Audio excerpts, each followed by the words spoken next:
Hello, I'm Isaac Keith Martinez, and welcome to Isaac's Haunted Beard. Hey, happy Friday the 13th. This video debuted on Friday, March 13th, 2015. And, like a lot of you, I like to watch Friday the 13th movies on Friday the 13th. Which one are you going to watch tonight? May I suggest Friday the 13th, the final chapter. This is the part of the video where I usually hold up the DVD. Well, Friday the 13th has been released in many formats, including DVD and Blu-ray, and many box sets. So I'm going to hold one of the box sets, and as a true collector dork, I like to collect all the box sets, but I'm going to hold up my favorite one. Not because necessarily the best one, but it's certainly got the best design. I like this one a lot, because it comes with a mask, and you open the box, and you can take the mask out, and behind the mask is like a book that you open, and each page has a little folder that you slip the disc into, and it comes with all the special features. And I love how the trees are surrounding the mask, and this little sticker that has information that got the blood splattered. And I love that it's the old school Friday the 13th logo. So this is my favorite of all the box sets as far as design goes. Okay. Friday the 13th, the final chapter, is part 4 in the franchise. In the movie, like on the poster and in the film credits, the words part 4 is never written down. It's just called Friday the 13th, the final chapter. The movie starts with a scene from actually Friday the 13th part 2 where they show one of the camp counselors saying, "Let me give it to you straight about Jason." When he starts to explain the folklore and the legend of Jason, while he's talking, they show all these clips from Friday the 13th's parts 1, 2, and 3. They show, like, the kills. I'm going to just point out right now, Jason's not in part 1 as the killer. So some of those, like, point-of-view shots from part 1 where he's talking, they're using them as examples. That's not him. That's his mom. Who are you trying to fool? Not me. Not this guy. And I like the idea that he's like talking about this legend, like this folklore, like it's been spanning forever. But really, he's just talking about 2 movies. If you think about it, Jason's the killer in 2 movies, and one of them he's in. But I still love it. I love the idea of, here, let me tell you about Jason, and it's a great segue into the 4th film, which is the final chapter.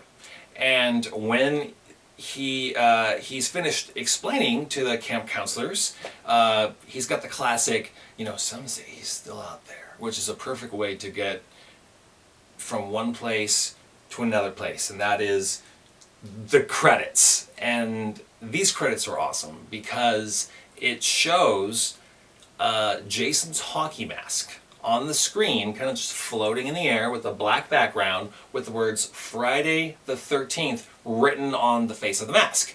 Behind the mask, the words the final chapter are racing towards the screen and crash into the back of the mask, and when it hits the mask literally explodes. And I don't mean like shatters, I mean like a grenade goes off and just and there's like fire, like it just covers the whole screen, just like burning, and you just get this feeling like, wow, I am in for a great movie.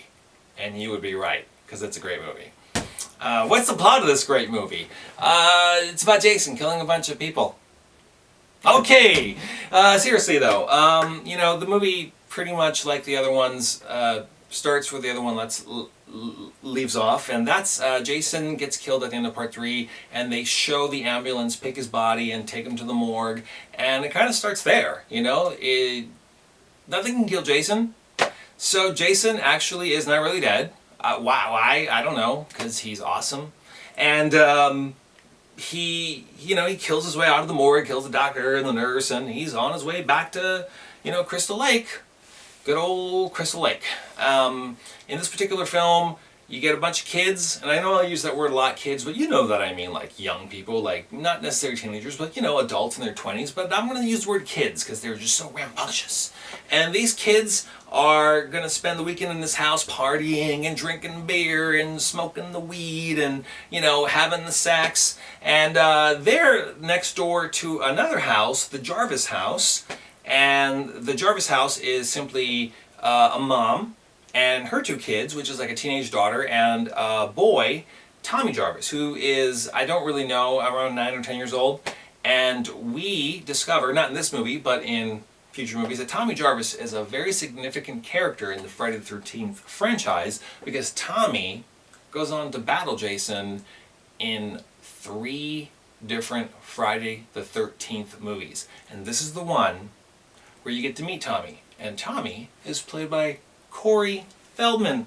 Yes, Corey's not the huge star that he is just milliseconds away from becoming after this movie, but he's practically there. He's a Goonie movie away from being Corey Feldman, and Corey Feldman is responsible for my favorite line in the entire film.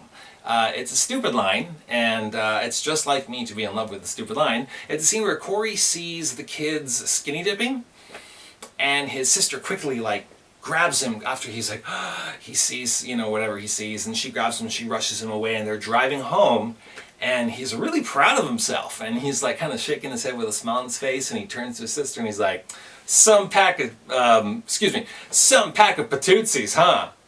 He says it to his sister. Some pack of patootsies. Huh. Corey, what are patootsies? I don't know. I like the sound of it because it sounds stupid. But I'm still unsure what patootsies are. Are they boobs? Are they butt cheeks? I don't know. Whatever they are, I'm not adding it to my repertoire of words because it's ridiculous. But I love that you use it in Friday the 13th Final Chapter because it's very memorable. And it's very dumb. Favorite kill in the movie. Okay, let's start there. First, favorite kill in the movie. There is a scene where one of the kids, a young lady, is on the second story of the house, and she looks out a glass window. It's nighttime. It's raining. Setting the mood here. And while she's looking out, Jason crashes through. He's on the other side. Crashes through the window, grabs her, and tosses her out the window. And she goes flying out the window in slow motion, and she lands on the hood of a car, and when she hits the car, all the windows just shatter. Boom! And that's not the reason why I love that scene so much. That's not the reason why it's my favorite kill. If you watch, and I'm asking you to do this, when you watch this movie again, watch Jason. He grabs her and he throws her, right? And then they cut to her falling, and then they cut back to him, and for whatever reason, he's still holding this pose, like a dancer. Just like, come here, you. And Jason. Huzzah. I just love it. I love that he holds that pose. Alright, next. I'd like to point out that scene is not the only scene in the movie where people go through glass windows. There's another scene in the film where Trish Jarvis, the older sister, jumps through a glass window on the second story of a house on purpose to get away from Jason. She also does that in slow motion. Okay? This is the most slow motion Friday the 13th movie of all of them. There's a scene where their dog, Gordon, to get away from Jason, jumps through a glass window. Dogs are man's best friend. They're supposed to protect us. Every movie I've ever seen, whenever the bad guy shows up, sometimes to their own detriment, a dog like, get away from my human. And this is not that dog. Gordon accompanies Trish and this other guy who we like to refer to as the Jason Hunter, there is a character that is introduced who is hunting Jason, and he's camping in the woods in a tent, and he's got his machete, and he's got all these little newspaper clippings, and he's apparently on Jason's trail for a while because Jason killed his sister years ago. And will this guy be the end of Jason? Is he the reason why this is the final chapter? No, he's not. He gets killed. You know that. Come on, you've seen the film. Anyway, this guy and Tommy's sister, they go through the house, and the dog, Gordon, the golden retriever, he's leading the way. He's like, oh, let's check it out. Let's see what's going on. Where's this Jason fella? I'll protect you guys. And they have this, they never actually show Jason and the dog meet each other, but they do show a scene where you can hear like a whelp, like a little, you know, and the dog like cuts the corner, like, whoa, paws don't fail me now. And he saw something that he was scared of. I'm pretty sure it was Jason. And he voluntarily jumps through a window. Is this the only movie you have ever seen? It's the only movie I've ever seen where a dog jumps through, no, maybe chomps. Anyway, this dog in Chomps, the robot dog, just, and I can't even guarantee that. You gotta rewatch Chomps. The dog jumps through the window, the glass window, and I guess runs off to live his life happily ever after. Gordon, congratulations for surviving Friday the 13th final chapter, you big coward. Okay, next. I want to point out, usually I would say this is my least favorite kill, but I want to point out the weirdest kill in the film. That Jason Hunter that I told you about, he fails. He gets killed by Jason. And it's not a particularly spectacular kill as far as kills are concerned. What's weird about it is the way he reacts to being killed. Jason has him pinned down, and he's like stabbing him.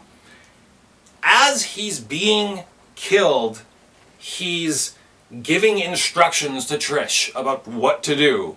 And for the record, I turned on the subtitles, not because I couldn't understand him. I just wanted to get this right for you, ladies and gentlemen. He literally says, as he's being killed, "Oh God, he's killing me. He's killing me. Run, Trish, run. Run, Trish, run. He's killing me." Okay, first of all, no duh. Trish can clearly see he's killing you. You think Trish is like, what are the guys doing? No, there's Jason, and there's you, and there's Jason killing you. We get it. Jason killing him means I should make pancakes. No, Jason means run. She knows what to do. She doesn't need your help. She gets it. Get out of there. She does. So, and what's up with this guy? I mean, seriously, this guy, the Jason Hunter, he's got a great look. Looks like a hero type. Not the best of actors. While he's being killed, he's not like, all like, he's killing me, oh my God, yeah. He actually kind of sounds not too far from the way I just performed it. He's killing me. Run. Anyway, he had one job. Okay, worst kill in the movie. The mom. The Jarvis mom. Why? Because it's boring. I'm going to reenact for you the kill of the mom. The mom's outside. She hears something. She looks to see what it is. And cut to the next scene. That's it. That's the last time you see her in the movie. You know, the kids don't discover her body later. We don't know what Jason does to her. I think being in a Friday the 13th movie is an honor. I think if you're an actor, you could trade war stories. You can be like, oh, I was in part 2 and he did this to me, and I was in part 8 and he got me with a spear, and I was in part 6 and he got me with a machete. And the mom, she can jump into that conversation. She should tiptoe away. She'd be like, well, I was in part 4 and I was like, and that's it. That's all you got. Sorry.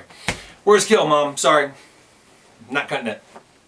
Next, let's talk about that weird ending. It's kind of like Friday the 13th Part 2 where they trick Jason by thinking that he's seeing something that he's not actually seeing. In that movie, he's tricked into thinking that his mother is talking to him because that woman's wearing her sweater. That's how easy it is to trick Jason. Tommy Jarvis goes upstairs and shaves his head in the bathroom. Because he saw newspaper clippings from Jason Hunter's collection of clippings. And seriously, on the side note, why'd you bring those clippings? Is that really going to help you? You're like, I better reread these newspaper clippings. So Tommy sees his clippings like, okay, so he comes to the conclusion that he has to like pretend to be Jason as a kid, shaves his head, right? And what's really curious about this is like, I don't understand what this plan is supposed to accomplish. You know, it works, but only like by accident does it work. You know, Jason's about to kill his sister, and just about the moment he's gonna bring his arm swinging down with a machete to kill her or slice her or stab her, he hears Jason, and Jason stops and he looks. First of all, Jason, just finish what you're doing, okay? This is like you feel like it. Jason, you can just boom, dead. Yeah, what were you saying? Just do it. You don't need to be like, hold that thought, someone called my name. Jason turns around and sees Tommy Jarvis, shaved head, and he's on the stairs. He's like, remember me, Jason? Jason, do you remember? And Jason starts walking slowly towards Tommy Jarvis. What is he thinking? Is he thinking, I do remember. You are me. That's me over there talking to me. Then what are you going to do? You're going to like go, I think you need a hug. I mean, what is Jason going to do? What are you going to do? How much of this plan did you really think through? But what ends up happening is that moment is the moment that Tommy's sister grabs the machete and creeps up behind Jason. Jason turns around and she whacks him in the head. And it slices him good, and he falls down, and for a moment, you think he's dead, and Tommy rushes over and hugs his sister, and Tommy looks down at Jason's body and sees the little fingers twitching, and decides he's not dead, and he quickly grabs the machete, and he starts whacking on Jason. Die! Die! Die! No, actually, this scene is also in slow motion, so it's more like, die! Die! You get the picture. And the film ends in the hospital where we get to see Tommy's sister being interviewed by the police. And afterwards, they let Tommy into the sister's room to visit with her. And it's over, and they hug, and then the camera comes in like a tight close-up of Tommy's face, and very quickly and menacingly and suggestively, Tommy's eyes open like this with a little music cue behind it. Ding! Like he's all like he's crazy now. Like Jason's spirit has entered him by killing him, and now he's the next Jason. And you want to know what, ladies and gentlemen? When I was a kid and I saw Friday the 13th, the final chapter for the first time, that's exactly what I thought. In between parts 4 and part 5, I just spent the whole year thinking, Tommy's the next Jason! And that never happened. It's the final chapter, right? So you're thinking, this is the final time we're ever going to see Jason.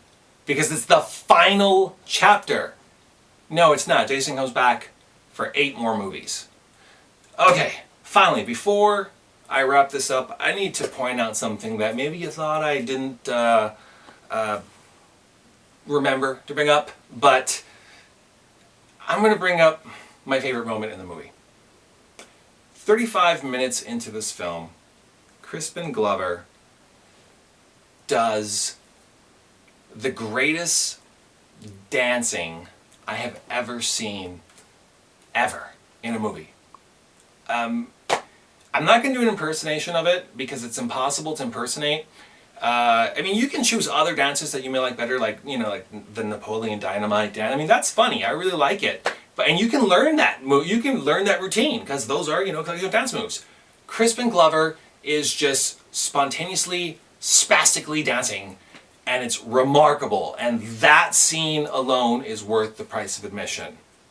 Check it out, just for that scene. But really, the whole movie is just mwah, delicious. Okay, thanks for spending time with me on Friday the 13th, folks. Don't forget to subscribe to Isaac's Haunted Beer on YouTube. Subscribe to isaacshauntedbeer.blogspot.com, where I talk all about my favorite movies. And follow Isaac's Haunted Beard on Twitter at Isaac's Haunted Bee. But will this be the final chapter of Isaac's Haunted Beard? I think not.